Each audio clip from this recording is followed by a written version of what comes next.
Donc quelques rappels pour aborder correctement cette leçon et avoir les notions donc, nécessaires pour comprendre ce que va être un oscillateur. Donc déjà définir ce que c'est qu'un mouvement périodique. Un mouvement est dit périodique si il se répète identique à lui-même à intervalles de temps réguliers.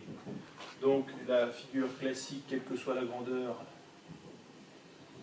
étudiée pour justement expliquer ce que c'est qu'un mouvement périodique, c'est de définir ce qu'on appelle une sinusoïde. Donc là, on a un mouvement sinusoïdal.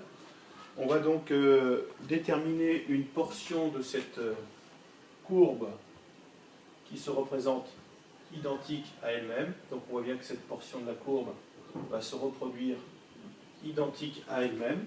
Cette portion de la courbe que je vais donc redessiner en rouge, qui se répète identique à elle-même à intervalles de temps réguliers, s'appelle le motif. Donc le motif, c'est bien la portion de la courbe qui se répète identique à elle-même à intervalles de temps réguliers. Si l'axe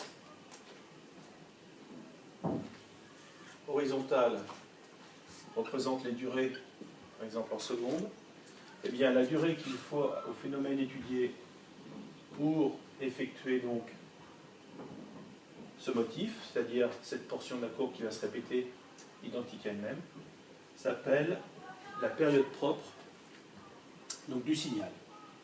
On peut aussi définir ce qu'on appelle la fréquence.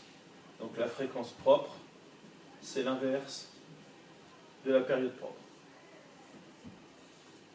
Si la période s'exprime en secondes, la fréquence s'exprime en hertz, et les hertz sont homogènes à des secondes moins 1.